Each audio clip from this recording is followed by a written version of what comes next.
Okay, hi guys. I Gary daripada GCM Motor. So hari ni kita nak review sebuah Jazz 800 yang 2013, register 2014. Dengan harga jualan kita nak offer 22,800 sahaja. Minimum deposit 100, bulanan 400 lebih selama 6 tahun. So jom kita tengok motor. Latar dengan ada handleguard, reverse CNC adjustable, windshield sporty. Okay, sebelah sini pun sama dah, reverse clutch, handleguard semua ada lah. Sign bila CNC, handlebar pun CNC Rizoma. Handlebar Rizoma yang warna gold.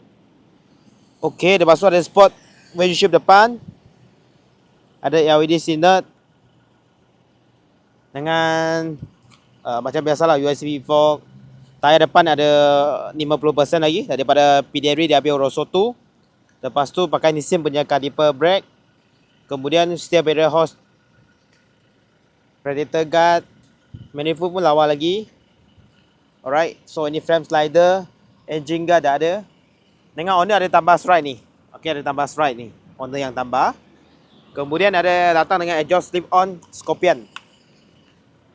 Dengan tayar belakang dia ambil Rosso 2 juga, 50% juga. Belakang pun pakai steer barrier hose juga brake. Kemudian ada bracket untuk frame belakang, LED tail lamp, bobin. Okey, so dengan mileage 47,000. Mileage 47,000. Jom kita start bagi korang dengar.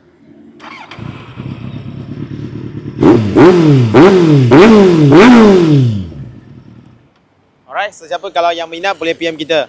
Harga 22,800, tahun 2013, register 2014 punya Kawasaki Jazz 800. Minimum deposit 100 saja. Minat PM kita. Yang tengok video kita tolong like, tolong komen, tolong share. See you, bye.